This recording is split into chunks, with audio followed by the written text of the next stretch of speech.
from the high desert in the great American Southwest. Welcome to Coast AM. John, welcome to the program. It's good to have you with us. You're with us.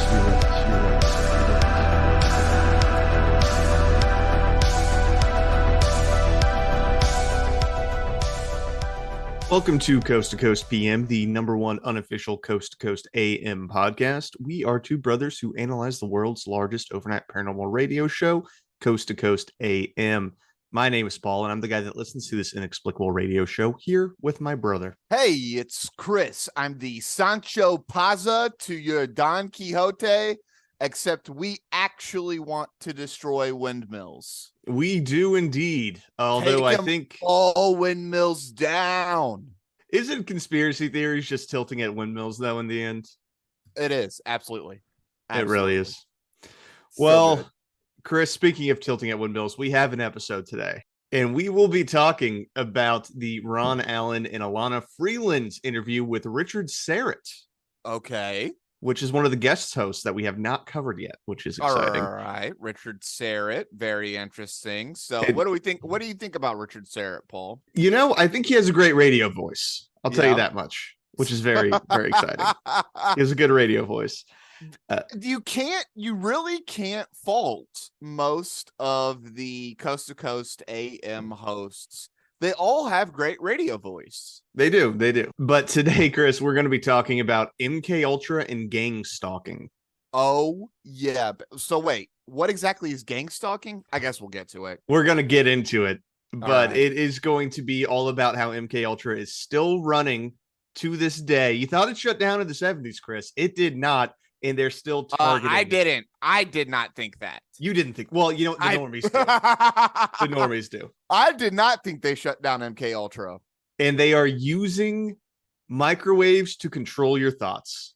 Oh, so what the State Department claimed happened to our Cuban diplomats.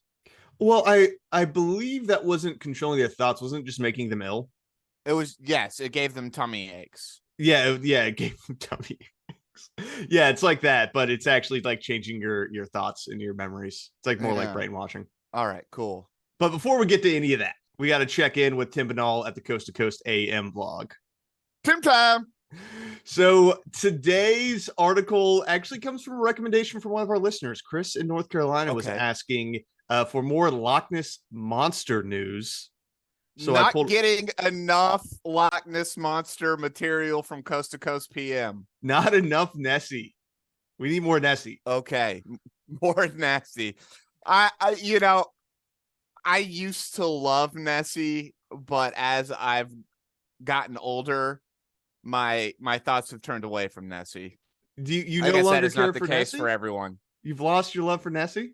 The love is gone. Well, maybe this will reinvigorate the love, Chris, because this is about baby Nessie. Okay. So from the Coast to Coast AM blog, bizarre baby Loch Ness Monster remains found on beach. What? They found a baby Loch Ness Monster. On the beach. On the beach. Washed up to shore. Yeah. All right. Got to learn more about this. Let's go. A beachgoer in the United Kingdom was left scratching their head after stumbling upon the remains of a bizarre-looking creature that some have likened to a baby Loch Ness Monster. The very weird discovery was reportedly shared on Reddit by an individual who asked if anyone in the UK could identify the oddity, which sports a flattened head, 4 flippers, and a long tail. Reddit, home of the biggest-brained individuals. It's where all of the smartest people get their news. Yes. Big Especially brains about over there cryptids. at Reddit. While the person did not identify exactly where or when they came across the curious creature sitting on a shoreline, this did not stop people online from offering an array of opinions on what the weird carcass could have been. Do we get to see a picture of the carcass? I'll show you a picture at the end. Okay, good. At the as always, it will be in the show notes. It will be in the show notes. As one might imagine, the suggestions from observers range from the fantastic, such as a young Nessie that had somehow washed ashore, to the prosaic, including a turtle without a shell. However, the consensus opinion ultimately settled upon a thornback ray that was missing its wings. That's kind of thornbacked ray. Is that some kind of stingray, Paul? I believe so. How that may have occurred was explained by a fisherman who indicated that the creature's appendages are often removed and sold to restaurants, with the rest of the unfortunate animal tossed back into the ocean. Right. Yes, that is very true. They do it with sharks as well. Which is really messed up, man. Like, we Yeah. need to use all of the animal. Just throwing the carcass back is really sad. Yeah, just cutting the fins off and then throwing I mean, in some cases, the animal's still alive. Yeah. Just like dying and bleeding out. That's awful. That's really awful. Just don't do that. That's bad. That's bad. We are an anti fin cutting podcast. Yeah. Okay, Now, would I eat shark fin soup? Absolutely. But would I feel good about it? No, I won't. You know, it's weird that I feel better about, like, if I also know the rest of the shark is being eaten. It just feels so wasteful to just chop off its fin and throw. It's like, are you kidding me? It died for this? Yeah. For this one bowl of soup. Yeah. Well, you know, it was like all those whales had to die to like light lamps. Yeah. Yeah. Back in the 1800s. So, you know, it's all silly. It's all silly. We're not PETA people, by the way. We're not. I eat meat. I just had a hamburger for breakfast today, Chris. Jesus. We didn't have any breakfast. Oh my God. All right, keep going. All right, back to the article. Back to the article. While this ray theory was the prevalent opinion, there seems to be some debate online as to whether or not it is the solution to the mystery. So let's check it out, Chris. What do you think? Yeah, let's check out the mystery. Here is the image. That is actually pretty crazy looking. It is quite a bit wild. It is long tail. It looks like it has four like arms, like four appendages, and then like kind of a long head and neck. Yeah, I mean the problem is that it's so strangely proportioned that it has to have been somebody had to have altered it somehow, and the fisherman idea that this was cut up really does make a lot of sense. And here's the thing: if you look at a picture of a thornback ray and then you look at a picture of the baby Loch Ness monster, it's very similar patterning. Yeah, definitely very similar. So, but I mean, I would definitely, if I saw that on the beach, I'm doing a triple take on that, dude. And you know, I'm taking a couple pictures. I mean, I'm definitely posting that to Reddit and saying, "Hey, is this a baby Loch Ness monster?" Yeah, I would say, "What the heck is this?" It's very strange looking, and my immediate thought is not, you know, fishermen miles off the coast cutting up a stingray and throwing it back into the water to die, and this carcass washes up on shore. I mean, that's not my immediate thought. It wouldn't have been mine either. I would have immediately thought this is an alien creature or like a deep, like oceanic creature, you know, like something in Finding Nemo when they're in the like dark side of the ocean, something like that. Yeah, exactly. Well, that was our article for today. Before we get to our main story, some housekeeping. Housekeeping. So, we have an email address. Send your thoughts or episode requests to c2cpmpod@gmail.com. If you like the show, please drop us 5 stars on Apple Podcasts or Spotify and smash that subscribe button. We drop episodes every Thursday, and that'll make sure you never miss one. And thank you to everyone who has told friends about us and has written in telling us that they've told friends about us, because that's how we know. We don't advertise or go on other podcasts. Everything about this is 100% organic, so please keep it up, and we appreciate you. USDA certified organic. True story. Well, let's get to it, Chris. All right, let's go. MK Ultra, dude. Very excited. I love MK Ultra. And Richard Syrett, who we have not heard from yet on this podcast. Yes. And so this is another guest host. This is another guest host, and every single host on Coast has their own intro that they do every time, much like we have our own intro that we do every time. They do as well. So I clipped out Richard's intro, Chris, so that you could actually hear it and kind of get a vibe for what he's going for here. Well, let's get the Richard Syrett snack. Thanks for inviting me into your home, your long-haul truck, RV, camper, taxi, your parents' well-appointed basement with the simulated wood paneling, electric fireplace, and the painting of dogs playing poker, your loft, that greasy spoon just off the interstate, and your cabin in the woods.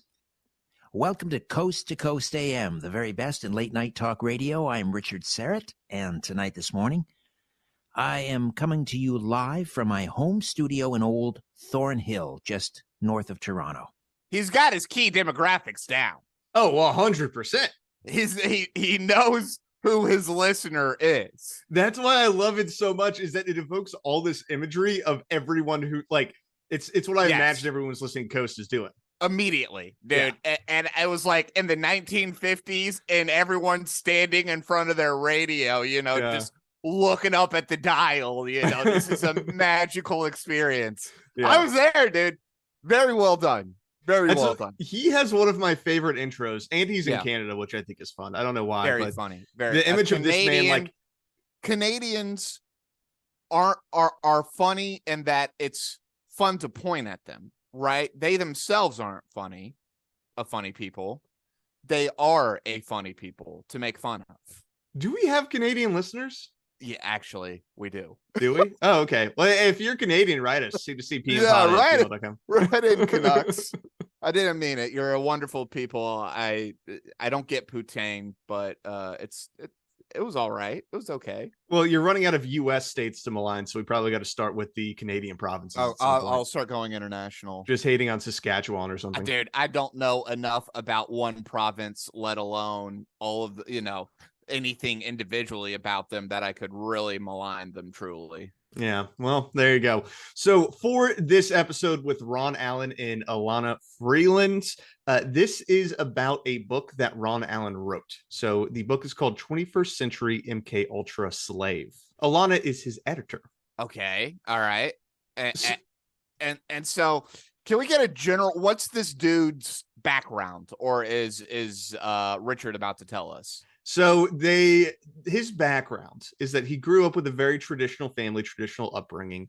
His family, his dad worked in the Air Force, and he kind of moved around a lot. And then he grew up, he started working in aeronautics as well. And at some point he realized that his entire life, the MK Ultra program had been hijacking his dreams and his thoughts, and basically abusing him, cloning him, and generally gang stalking him. So this is where we're going to get pretty into the gang stalking realm, which is, are you familiar with gang stalking, Chris? I'm not 100% familiar with gang stalking, and this is the first time we've talked about it. It is the first time we talked about it. It's a core group of individuals who believe that they're being stalked or harassed by a large group of people. It's usually the government who are using mind control techniques on them, and are generally trying to get them to behave in some way, or drive them to be paranoid, or think that they're insane. And there's quite literally thousands of people who believe this. Mainstream media and academics would call these people paranoid schizophrenics. Often, yes, they are called paranoid schizophrenics. But they're true psychics in touch with realms we cannot comprehend. It's a possibility. And there are thousands of these people. They have conventions where they get together and talk about it. They lobby politicians to try and figure out what the government's doing, why it's doing it, how do we get the government to stop doing it. So it is actually a relatively well-organized group of individuals who think they are being targeted and harassed by the government. And as we always say, just because you're paranoid doesn't mean they're not after you. You're right, man. You're right. And here's the thing. Who are we to say that the government's not after them? Yeah. Because after all, the government has done similar things in the past. Right. And that's always the problem at the end of the day. That's what makes this conspiracy junk so tough. Because it's like, people do evil things sometimes and try to cover it up. And that's the problem, is that it's like the government feeds into people's mental health issues too, where they do crazy stuff, and then people who already aren't very well can feed that into their delusions, which I think in some situations is what's happening here, but we'll get into that more. They're like, they literally have studied how to do this for decades. Mm-hmm. The psychological game is key to the CIA, to the NSA. Like, they couldn't project their power the way they do if they didn't understand the psychology of society and how to mess with it, to bombard it with misinformation. So to start the story off, it all begins with bringing the Third Reich to America. Which great way to start. That's where it has to start. You got to start with the Nazis. That's where it has to start. So let's hear from Ron and Elena about how we brought Nazis to America to learn how to brainwash people. Yeah, it's really easy to think that that's all in the wicked Nazi past, the Cold War and Operation Paperclip and the records that came over from the camps with the Nazis that were, and their records were scrubbed and they were given new American last names and they were moved to our bases and our hospitals and our universities. And I now see that really, in my opinion, the Third Reich was brought here to the land of resources, and we just handed them carte blanche. And now what we're seeing is an MK Ultra that has graduated into electromagnetic directed energy weapons that remotely influence brains, behavior, feelings. So for our true crankheads, they know this already. Mm-hmm. They know that the American government and the Soviet Union essentially fought over patriating Nazi German hierarchy into their collective spheres. Mm-hmm. And it's kind of funny how who gets what, right? We really focused on like the aeronautics and jet propulsion and stuff like that of the Nazi hierarchy, and a lot of the chemical composition people, the people working with chemistry and pharmacology, dude. We took a lot of those guys. The Soviets take a lot of like what I call like the prison industrial complex, the people, the secret police people. That's who the Soviets get a lot of it. But let's not pretend like we didn't take a couple of them too. Yeah, and I think that this is a great place to give a background, just a quick background on MK Ultra for anyone who's not super familiar. So MK Ultra was a super illegal human experimentation program ran by the CIA, and this is all completely real. Like, this is well This documented. is real. This is true stuff right here. This is true. And we're going to delineate what's true and what's not throughout the episode, but this is very true. So it started in 1953, and it was a way of making new brainwashing and psychological torture techniques. So they used LSD, electroshock therapy, hypnosis, and then a lot of verbal and sexual abuse on their victims, with quite a few other forms of tortures as well. And it was built off... We haven't even shaken the dust of World War II off of our bodies, and we're already doing Nazi experiments on our own citizens. Yeah, and we were bringing over Nazi scientists who had developed techniques like this at Dachau and Auschwitz, the concentration camps, and brought those Nazis back to Fort Detrick, Maryland, and then had them train CIA operatives on their techniques as part of the MK Ultra operation.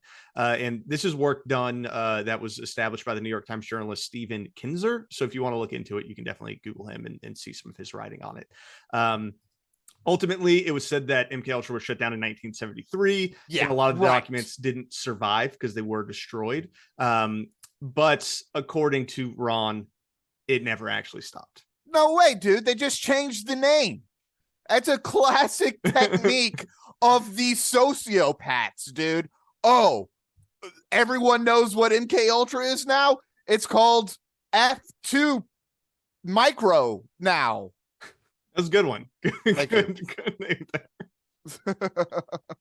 So here's the thing. MK Ultra has evolved a lot, Chris. And since the old school techniques where you have to, hypnotize someone, that takes so much time and energy. Yeah, it's brutal, dude. You actually have to have the person in hand and crack them. No one wants to deal with that. No one wants to do that, dude. Phone it in.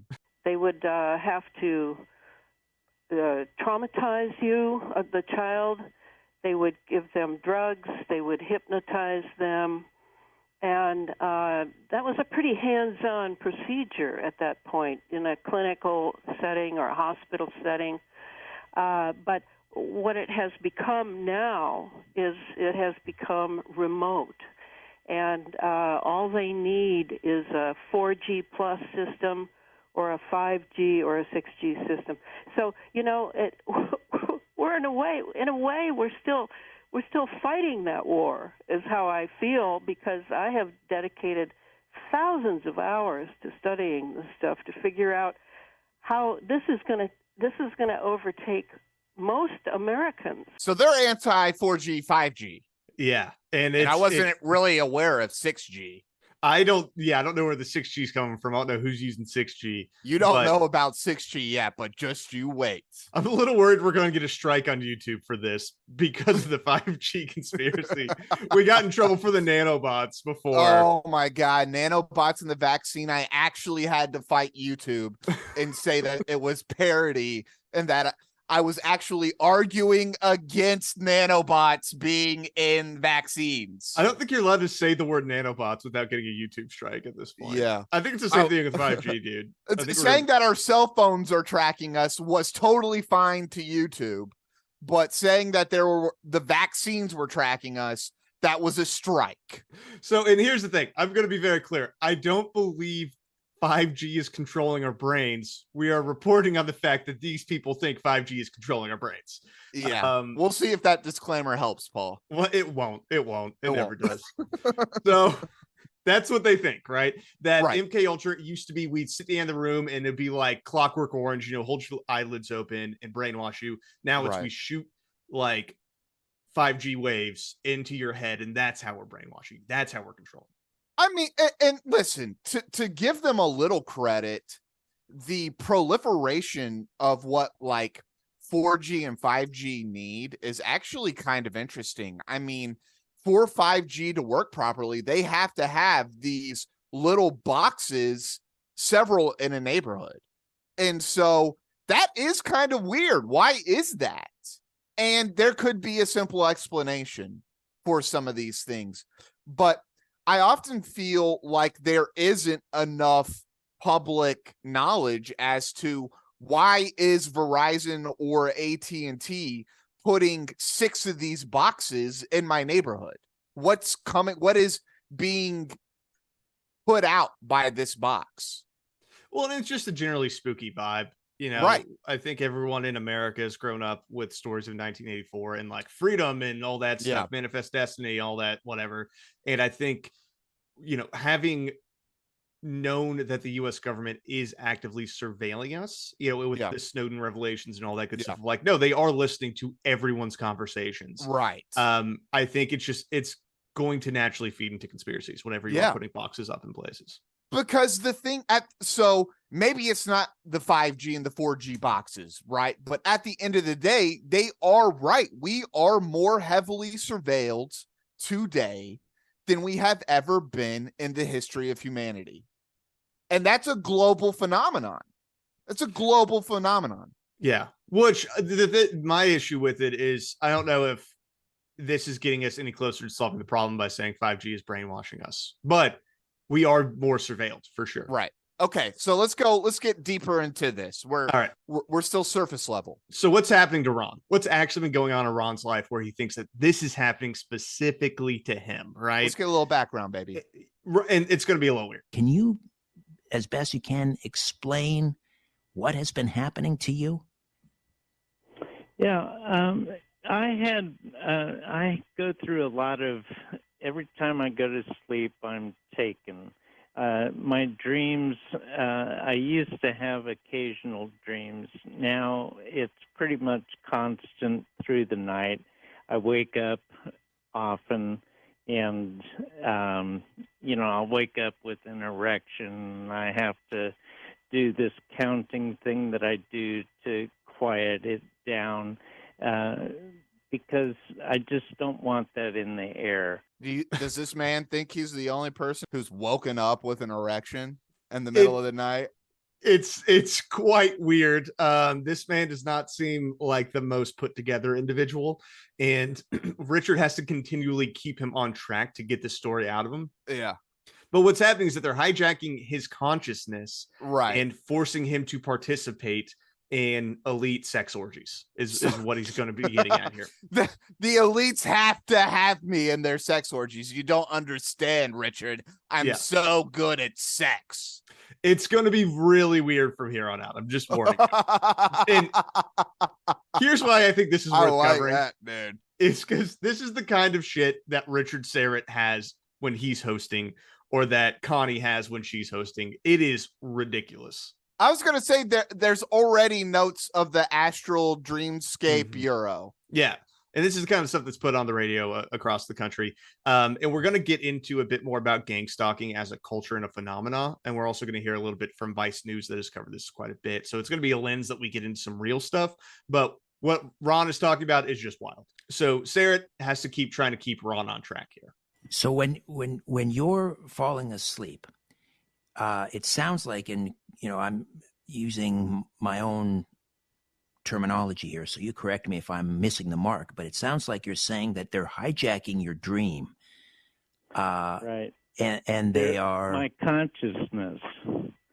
These are synthetic dreams that I'm having. When you say synthetic dreams, you mean they've created a dream and implanted it into your consciousness or your and unconscious state? Subconscious fills in details. They're either looking for something, they're exercising me, they're training me. There's a movie called Inception where they do this, and it's similar to that. They have an architect. They put people under.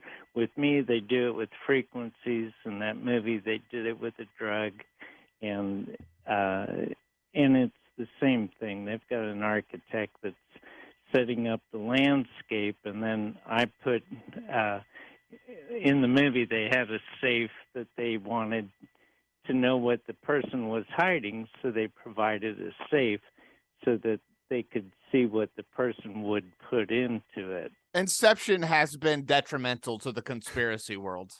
My God, dude. I think Hollywood in general has just ruined the conspiracy world. Right. It's people who see things on TV and are just like, that's real. That's real. That's real. Hey, that happened to me. Yeah, this is what's happening to me right now. And you know that bit about the safe? That's actually how it works. It's how it all is happening. And here's the other thing about this guy. What the hell do you have in terms of knowledge or expertise where the government would want to steal your thoughts? Yeah. Right. What are you doing? Well, yeah, what other than saying that they're doing that, what do you have? It's like, this is my biggest problem with what is inside that safe of yours that just has to be unlocked? And that's the thing too, right? Is that government surveillance is usually like a mile wide and an inch deep. Right. They're keeping this like giant like watch over everyone, and then if they have a particular reason of going deep, they will. At least that's my understanding of it from what I've seen from leaked documents and things like that. I don't understand why they would go this deep with Ron. Right. I guess just because he's the son of an Air Force lieutenant. I guess so. Unless they're just practicing. Yeah. Like, let's pick a random dude. Yeah. Let's see how far can we push this one general guy? But again, many such cases. There are cases of the U.S. government messing with specific individuals. I'm not familiar with any, though, that last for decades. I think is the biggest thing. It's like, why would they stay on this guy his entire life? I don't know, dog. Talk to the folks out at the Tuskegee experiments. All right, that's a good point. That's different, though, right? Is that there was a specific reason for analyzing them for that long. I don't have a reason of why they would care about this guy. Well, that we know of. You're making a lot of generalizations from 3 clips that we've listened to. All right, let's keep going. Let's get more into it. So here's the thing, is that this also has to do with Hollywood clones, Chris. You can be too skeptical, Paul. I can be too. Okay, you're right. Let's get into the Hollywood clones, and we'll really get to the meat of this. I was going to say, you mentioned cloning in an earlier clip. I got to know more about these clones that are running around. And it has to do, I think, if I'm understanding this correctly, with a type of astral projection, kind of an involuntary astral projection. Is that right? Yeah, I consider it to be thieving of my astral body. Donald Marshall wrote a book, and he talked about the clones that they do in Hollywood. and it's a big activity, and they use them for. They have shows where they do sex with them, and they do gladiator things with them, and that sort of thing. Dude, I know nothing about that conspiracy. Did you look into that? I looked into this, and I had to go to some really sketchy websites. I might have some viruses to get information on Donald Marshall's human clone conspiracy. So Marshall describes two types of human cloning that is done by reptilians. Yes. So, John Rhodes, shout out, baby. The number of times this podcast comes back to reptilians, dude, is wild. It's wild. I love it. I love it, dude. I love it so much, dude. Who would have known John Rhodes would be so influential for us? Has he ever answered any of our questions? He's never gotten back to us. I followed up multiple times. Johnny Rhodes. It's really disappointing. There's no way he's getting that much email that he can't respond to us. Hit us up, dude. I have some serious questions about this, and That's he right. won't answer. Yes. So, maybe I need to reach out to Donald Marshall. So, he describes number one, replication, which is growing a clone from being a baby into adulthood in the normal lifespan. So, it's what you think about if you were just to create a clone and then just grow it up, right? Right. But then there's also duplication. Oh, so that's growing a full-size adult clone in a tank in the matter of 5 months. 5 months. He's got how quick they can do it. Yeah. So this is like Star Wars Clone Wars. This is just like Star Wars Clone. Okay, cool. Yeah. Star Wars number 2, where they grow them real fast, and they are activated by human consciousness. So you transfer the person's consciousness into the clone. It's a bit of like a James Cameron's Avatar situation. Okay, interesting. Yeah. Very interesting. So these clones are set up in like cloning centers, and then a lot of Hollywood stars are actively clones. Okay. And then they are basically forced to do crazy things like sex cults in gladiatorial games, like this guy said. The gladiatorial games aspect is absolutely nuts. So could you imagine seeing like Brad Pitt fight to the death George Clooney? Yeah, and they actually fight to the death, and one of them dies. Right. Well, they're a clone. What does it matter? And then George Clooney's consciousness goes back into his real body. So they actually take Clooney's consciousness, and so he's just like a husk, and it gets put into this clone body, and so now it's George Clooney clone, and then if Clooney's clone dies, the consciousness is transferred back into real George Clooney. That's exactly how this works. This is madness. That's madness. When Clooney goes to sleep, they use 5G to transfer his brain over to a clone. Are they actually? That's what the 4G and the 5G is used for. Yeah, it's forced astral projection. So astral projection is like an out-of-body experience where your consciousness leaves, right? Okay. So they're forcing your mind to leave your body and then get inserted into another body, which activates the clone, right? Just like Avatar. In Avatar, they're all asleep until your brain goes into it. Right. And then you get out of your tank, and then you fight Tom Cruise. Right. And then, but it's the 4G and the 5G waves that are facilitating the process. Yeah. And that's why they're so dangerous to have in our neighborhoods. That's why they're so dangerous. Because they could force astral project me. Yeah. Or apparently do whatever they want. Whatever. Yeah. I mean, they can do pretty much anything. They can give me erections in the middle of the night. Yeah. They can inception you for all that super secret knowledge that you have and put it into a safe. And say, give this man an erection right now. Yeah, pretty much. And that'll show them. They keep trying to go into the sex cult aspect of this. Yeah. And Syrett keeps taking it away. You know, it's a family show, Coast, and he doesn't want to get into that. But yeah, essentially they're like forcing you to have sex. Well, she knows her crowd, right? Mm-hmm. She knows what her audience wants to hear. And they love the sex cult stuff. Yeah, yeah. They love it. Eyes wide shut. Eyes Wide Shut, Jeffrey Epstein. People love to learn about sex cults, dude. People love learning about cults. Like any group of people that get together and do weird stuff. Like I want to know more about that. Yeah.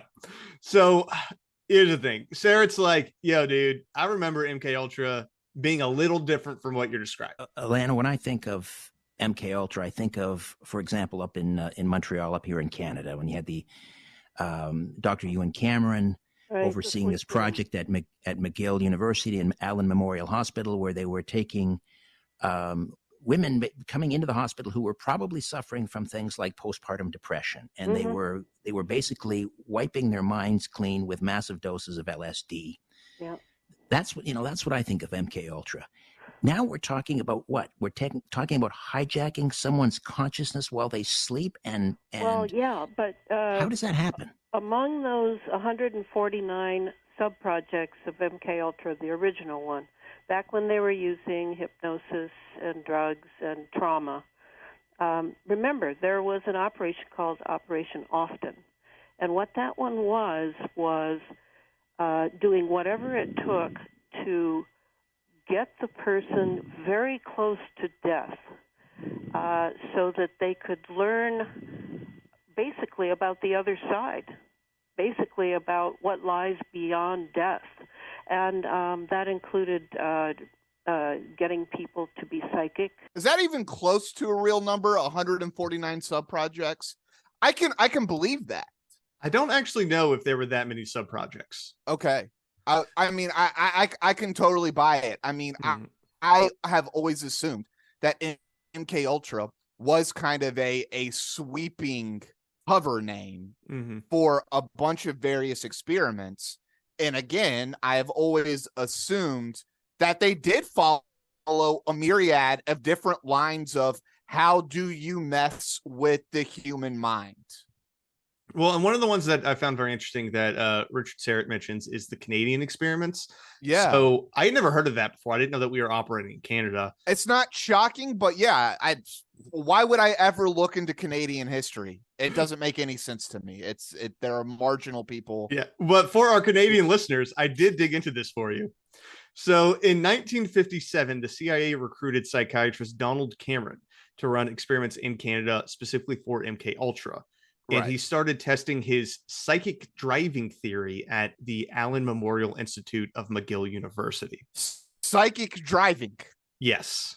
Like driving a car psychically? Well, so psychic driving is Cameron's concept that you can basically change someone's mind, like brain, or correct mental health issues by erasing their memories and then manually reprogramming their psyche. So it's the doctor driving their psyche. So this is like Eternal Sunshine of the Spotless Mind, the Jim Carrey movie. Yes, pretty similar. Whoa. Okay, cool. Yeah. So patients would come into McGill University with like anxiety or postpartum depression, like relatively normal things. Right. And Dr. Cameron would experiment on them without them knowing, using LSD or putting them in drug-induced comas for weeks at a time. Okay. So while they were weeks at a time, man. Oh my God. And while they were in these states, he would put on tape loops of repetitive statements, just going over and over and over again. Right. And the patients would come out of these tests suffering from amnesia. They would forget how to speak. Some began to think that the doctors were their parents. Oh my God. Yeah. He would like melt their brains. Holy crap. Yeah. This is madness. Yeah. And, you know, they still, the people who underwent these like therapies or experiments that Cameron was doing still like suffer the effects to this day for those that are still alive. Dude, no doubt. A drug-induced coma where they're messing with your mind for weeks. For weeks. I mean, it would scramble things inside of your head. Yeah, and during this time, Cameron became the first chairman of the World Psychiatric Association, president of the American Psychiatric Association, and president of the Canadian Psychiatric Association. So this was a top-tier scientist funded by the U.S. government to melt innocent civilians' brains.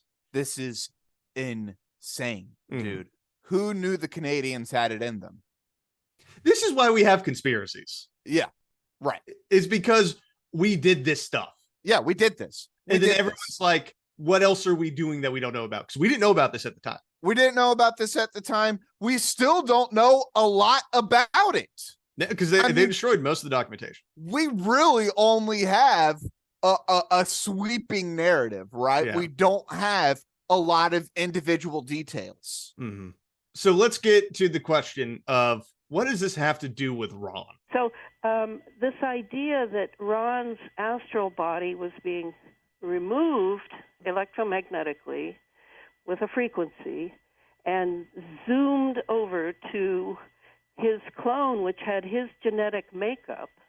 And as soon the clone, apparently, according to Marshall, is just sitting there like a rag doll, completely inactive, has no consciousness whatsoever. Until it's reanimated with Ron's astral body or whatever other They bring MK his Ultra consciousness in. The clone now, just imagine this, the clone, for a while Ron's in REM sleep thousands of miles away, the clone has Ron's consciousness. What is their evidence of this? So you're not going to like it. Okay. He figured this all out through hypnotic regression therapy. Okay. After that I had a regression therapy done, and I was curious about what happened, my first 10 days. And so that was my intention. And I was having more memories come rushing up, and I saw myself as a baby. And I was naked, laying on a metal, I don't know if it was a gurney or tray or what it was, but I was shivering. And I noticed after a while that it was rhythmic and that I wasn't really shivering because I was cold, but that it was electronic induced. It was, I was being shocked. And I know I've seen black and white videos of MK Ultra, and that's one of the things they did to babies. Oh my gosh, dude. You know who Ron needs to weave into his narrative? Who? Nikola Tesla. Oh, yeah, he may, yeah. That was the first person I thought of when he started talking about the 4G and the 5G experimentations on people. Tesla would do wonders for this man to add into his narrative. Yeah, I mean, it would definitely help with his lore, I think. Really build out that lore. Because here's a weird thing. Tesla's, that we still don't know what some of Tesla's inventions were. They're still under lock and key. They're still classified 150 years later. I didn't realize that. Are they? Still, to this day, we don't know what some of his experiments were, what some of his inventions were. Tesla is weird, dude. Tesla's very strange. You gotta, Ron has to add Tesla to his narrative because right now, yeah. I'm not buying it. I'll write Ron and let him know. And here's the thing too, is that, so he mentioned like, I wanted to go back to my first 10 days as like alive. And it's kind of a sad story because when his mom first had him, she didn't feel a connection to him. I think it was kind of a postpartum depression type situation. Right? So she gave him to the hospital for 10 days. Wow. And she didn't take him for 10 days. And that was his whole thing, was like, what happened to me in those 10 days where my mother had basically like abandoned me before she came back to pick me up. And I was going to say, dude, in a military hospital, especially on an Air Force base, who knows? Well, that's the thing, is that what they did to this baby. Yeah, they apparently he could have been marked. According to the hypnotic regression, he was experimented on those 10 days, and that's where it started. They're like, we're marking this kid. This kid's now a targeted individual, and we are going to stalk this person for the rest of their life. Yeah, dude. They had to have some normies to act as a control base. Mm-hmm. You know, you can't just have a bunch of Ted Kaczynskis. They have access, Kaczynski had access to brain powers that the vast majority of us don't. Yeah. And so doing experiments on that person is going to be wildly different than, this is probably just average Joe Blow Ron, who, is going to have a relatively normal life. We need to do experiments on this guy too. Yeah.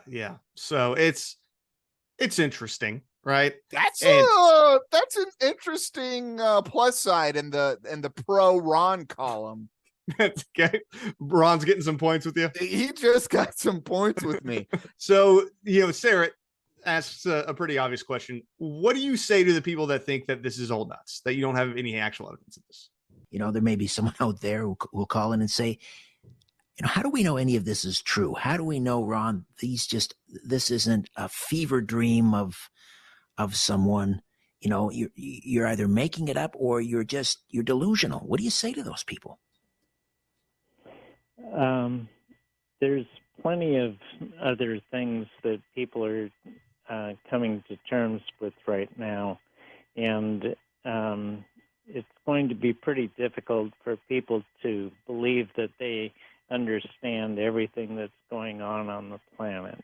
There's a lot of revealing that's going on, and we're finding out a lot about the situation that we are in. And this is another portion of that big drive of these people that are playing God with technology.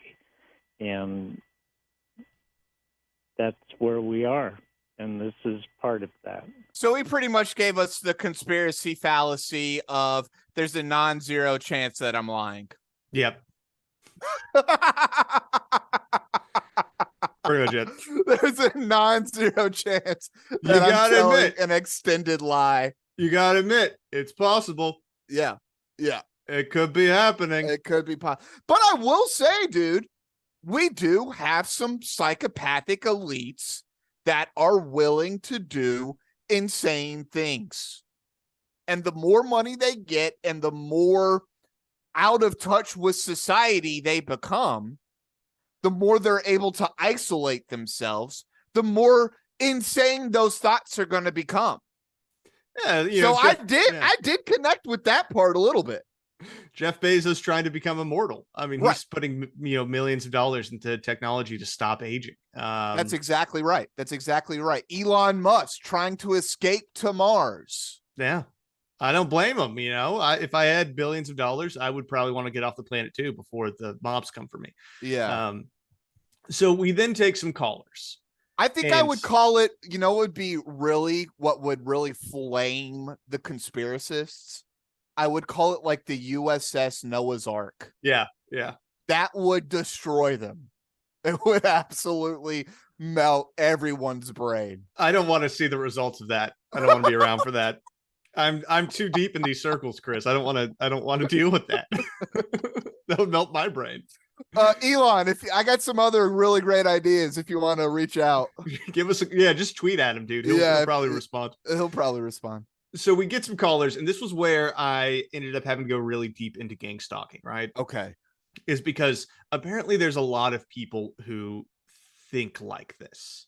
Oh, I don't have any doubt about that.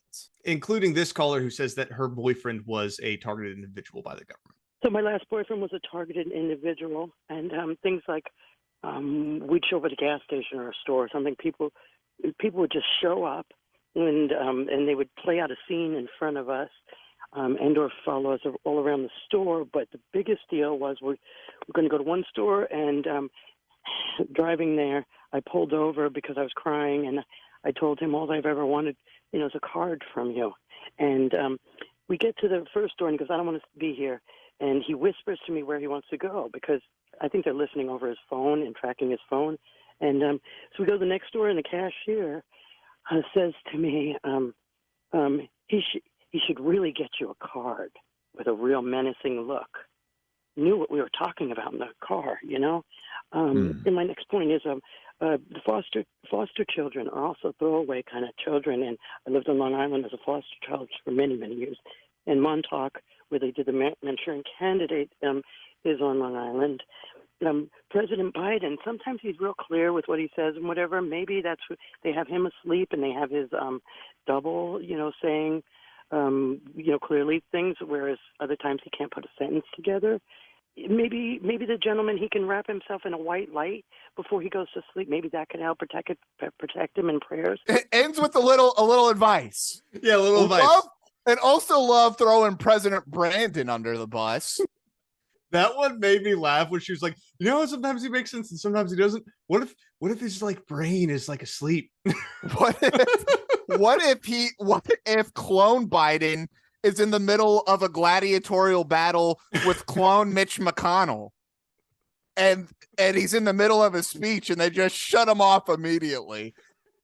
I'm just like, that's your answer? It's like, no, he's 80 years old and he's sundowning is what's happening. Yeah. It's like, I do like that theory though.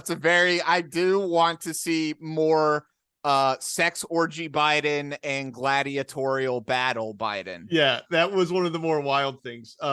But we keep getting callers like that too, right? Where they're like, I'm also being gang stalked, or I know someone's been gang stalked. And the thing that she mentioned as well is street theater. And this is a big part of people who believe that they're being gang stalked by the government. And street theater? Street theater, yeah. So like people who are doing plays on the street. It is like I show up at a store and everyone there at that store is there for my benefit. And they're putting on some sort of show to harass and make me paranoid. So like the Truman Show.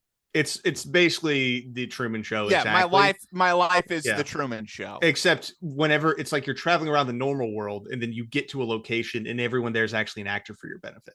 That's actually one of the larger psychological like issues, right? Like one of the most common schizophrenic thoughts, right? Is that everyone is an actor in my life. And that's basically what this is.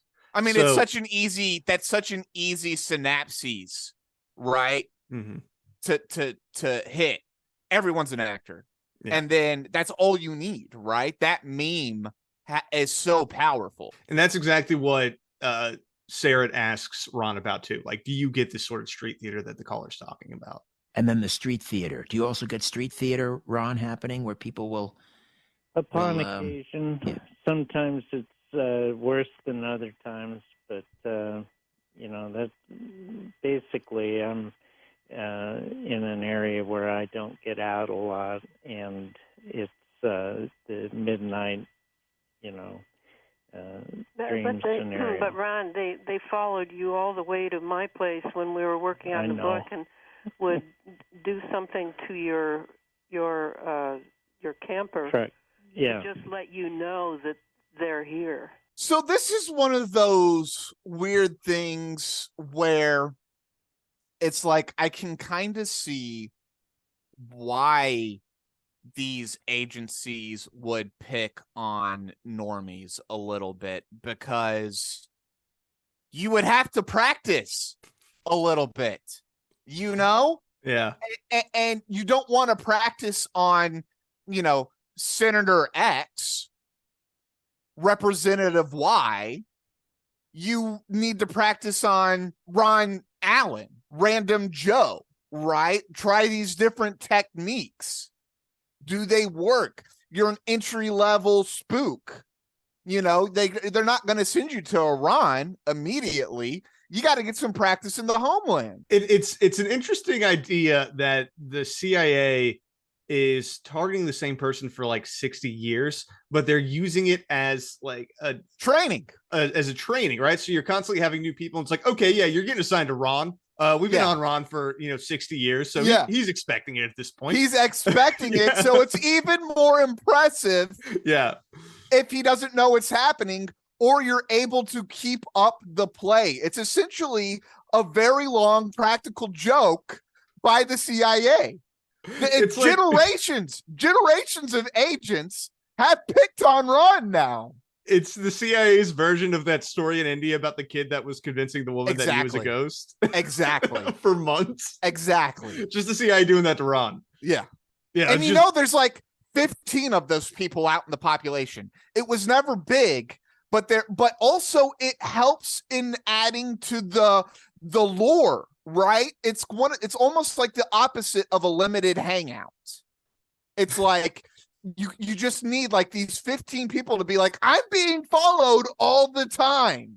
And they actually are. But like, we think they're insane. But it's like the CIA's actually doing it. Yeah, the CIA, it's all real. It's all real. But we're like, this guy's crazy, so it's all crazy. Well, and then or it's vice versa, right? Or you get even more into it. So it's a win-win for the CIA. Well, that's what I was going to say, is that it's a situation where maybe they're following him for decades. They use him as like their training. So like, oh, you got to stalk this guy for like 3 weeks. And then it actually drives him to be insane, to be like, they're cloning me and you know, make me fight in gladiatorial games when I sleep. Exactly, like, right. This is what happens. Look how good we did. Yeah, that's exactly right. It's an example. He's the floor model when they're going to these like other governments and being like, look what we can do. Look what we can do. This man was a normal man in the 1970s. And look what we did. Now he's on Coast to Coast AM spouting about microwaves and that he gets erections at night. And that it's our fault. Yeah. So here's the thing, Chris. I'm sorry, I'm stuck on the erections. I know. I almost cut that out because I was like, is this adding value? And then I ultimately decided, no, this is actually, I feel like this is relevant context. Yes. Like, very relevant. To be honest, like that's how the guy is. So I couldn't have made multiple jokes about erections if there you go. We didn't have that. It was mostly Syrett's attempting to constantly swerve off of that, where he's like, I don't want to talk about that. I don't want to hear about your boner. So Vice News has actually done multiple like mini docuseries about the gang stalking phenomena. So I pulled a few clips from their it's about like a 20-minute episode called The Nightmare World of Gang Stalking, where they interview people who believe that they're being gang stalked. I just want to put a quick asterisk here. Vice is definitely spook news. Okay, great asterisk.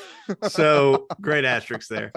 They're definitely a part of the deep state cabal. Well, if you watch these videos, they're incredibly sympathetic to the gang stalking phenomena and the individuals who believe they're being gang stalked.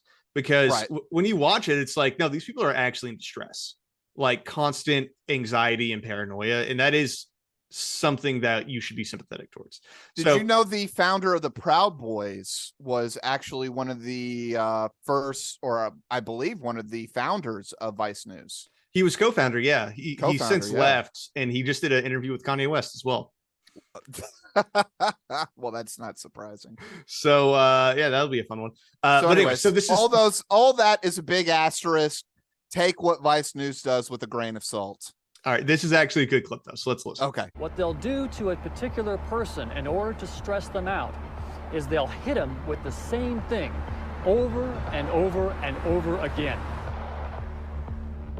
I would get Los Angeles Police Department vehicles lighting up their sirens and not pulling me over, but zooming around me, almost like a continual tactic. This happened so much that I was inspired to buy a dash camera. I believe it was the very next day, and it was the first time I experienced what I know now is called street theater.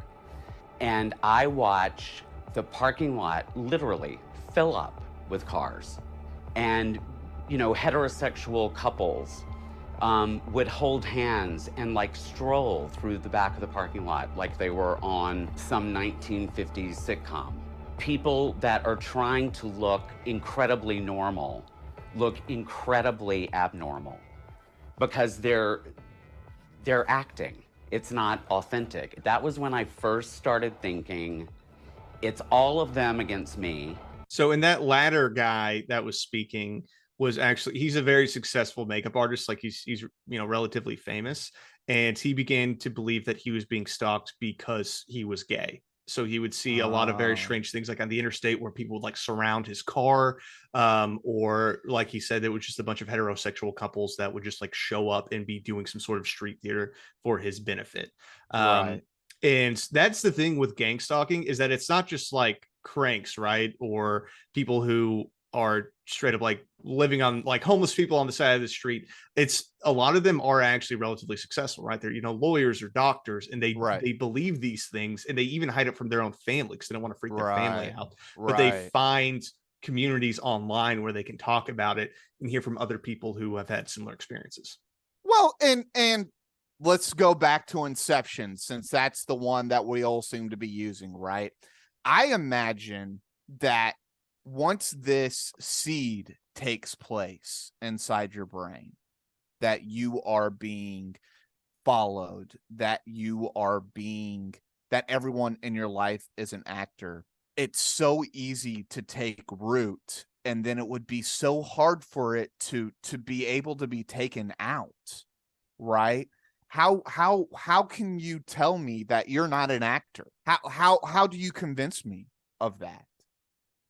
That the random stranger on the street isn't some actor for my benefit, that isn't following me. I mean, it's kind of a hard meme. And by meme, I'm not saying like the picture with words on it. I'm saying a thought, right? That penetrates your brain. Like Christianity is a meme. And so that thought taking over your brain would be hard to root out. And I was doing this the other night after I listened to this episode, and I was walking around in public, and I was like, what would it be like to think that everyone who is here at the store with me right now is an actor? Right. And it's kind of easy to see how you can convince yourself of that. And if you are convinced of that, how every little thing that happens, you're like, no, that was for my benefit, or this person's trying to mess with me. Yeah. And that's the thing with MK Ultra, is that in these gang stalking circles, MK Ultra is usually a lot of times the driving force behind it, right? So I went to gang stalking mind control cults.com, where they talk a lot about MK Ultra. Right. And it's all over the internet too. Stopgangstalking.org, where it promotes advocacy for stopping gang stalking naturally. So they have flyers that you could print out. They also have t-shirts that say, "Kiss me, I'm a targeted individual," if you want to buy one of those. But MK Ultra it's a culprit, right? CIA culprit, FBI, all these 3-letter agencies. And there's a reason for that. It's because we have a history of it. That's what I'm saying, dude, is that at the end of the day, they're not necessarily wrong. Like, MK Ultra did do experiments on thousands of Americans over like 2 decades. That actually happened. It really happened. And those people who were being experimented on, I'm sure when they were like, these men in suits gave me drugs and did all these crazy things to me, at the time, people must have been like, put this person in the loony bin. And so at the end of the day, you got to keep an open mind about some of this stuff. I don't know. Can you change people's minds with waves? Can that happen? That one's a little more wild. I would need some actual evidence of that. I would need actual evidence. Our brains are electricity. Our brains are electricity. Well, so there's some interesting research that I did do on that aspect of things. And what is brought up a lot on the episode that we didn't really get a chance to get into was voice to skull technology, or V2K. Yeah. So the idea of voice to skull technology is based off of something called the Frey effect, which is that if you pulse radio waves at a human head, the person will start hearing like clicking or buzzing. And sometimes you can actually induce like speech in their mind. Right. So they can hear things. And voice to skull is a conspiracy that the government is sending microwaves at our brains to control our thoughts, right? Or insert unwanted thoughts into our brains. Yeah. So according to, mainstream sources, the origins of V2K tech is that the US actually did try to weaponize microwaves as a form of like riot control, but the proposed devices weren't incredibly effective because, according to a bioengineering professor named Kenneth Foster from Penn State, the quote, device would kill you well before you were bothered by the noise. So I guess it would like actually just fry you. They actually cooked people. I don't think they cooked people. I think they probably cooked like animals, but like it was... Yeah, we tried to use microwaves and it just was killing the creatures. So. Right. But so all of that to say is that I can't know. And here's the thing.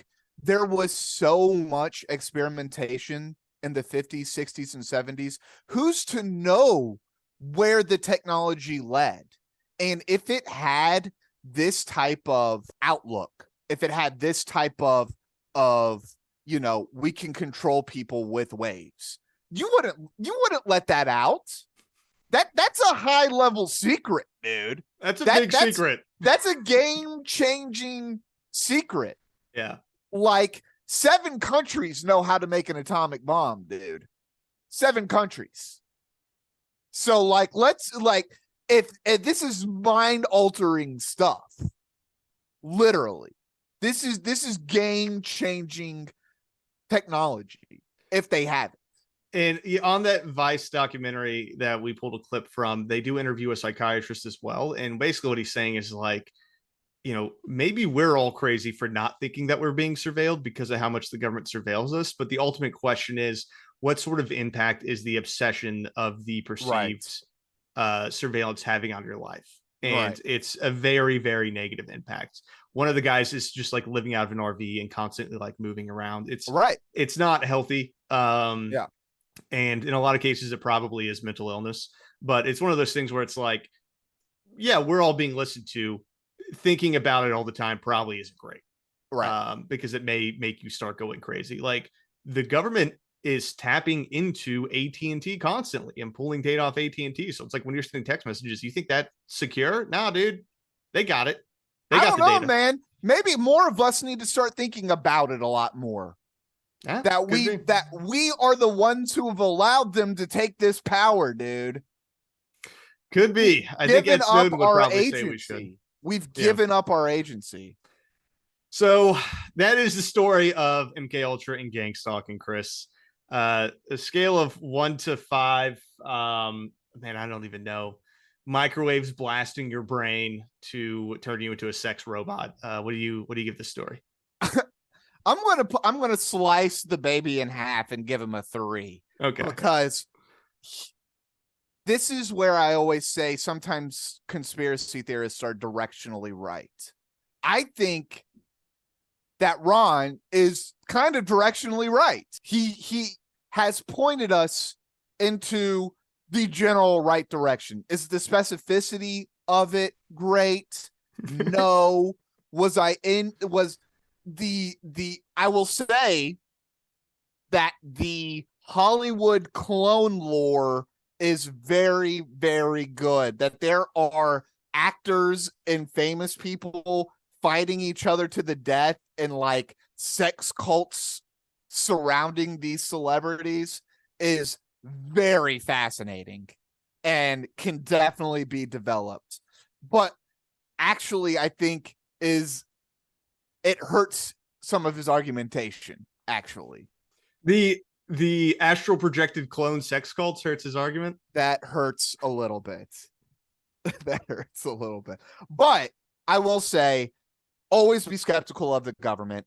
MK Ultra, I totally buy that we're still doing MK Ultra experiments, or let me say MK Ultra like experiments on Americans to this day. They never stopped. And I think, again, talking about directionally right, talking about that one woman who told Ron to wrap himself in white light, which is always a great idea. Always wrap yourself in white light. But she said she was talking about foster children. That's one of those groups that it's always in the dark. That group of people in our society is always in the dark. That's where they're going to go. They're going to go to homeless people. They're going to go to foster children. They're going to go to marginalized societies. When we talked about the Mothman, and he was talking about these sightings of people going up and down highways and stopping at trailer parks and wanting to talk to the children, that poor, marginalized, on the fringes society.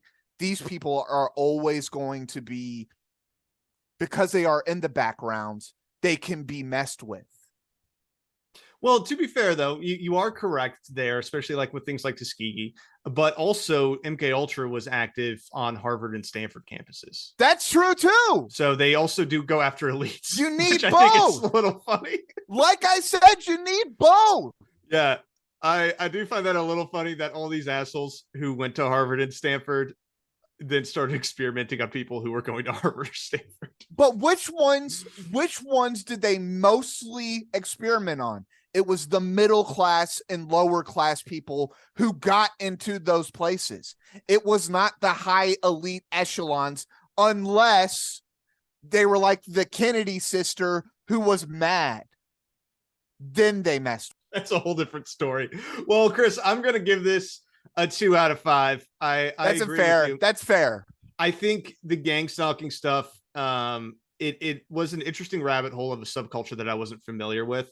Yeah. I don't necessarily know if it's happening, but I think that I do ultimately blame our government for those types of conspiracies, because it's like, if y'all weren't spying on us, right, these would not be things that I think would be popping into people's heads. I think it's a symptom of our wider surveillance culture. Yes. In a lot of ways. Yes. And that is me coming from a completely, non-clinical background. That's just the vibe that I'm getting.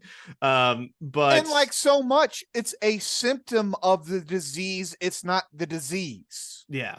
This is a symptom of a deep structural disease within our society. So we got to stop spying. I think that's where we're at now. So it's a hot take of this podcast is don't spy. And we'll see if we get a strike on YouTube for this too. So I'm not totally certain. No, I think the 5G's we said the word 5G too much. We said way too much. So that has been our episode of Coast to Coast PM. We appreciate you listening, and we will be back more next week with more of this madness. All conspiracy all the time. Later.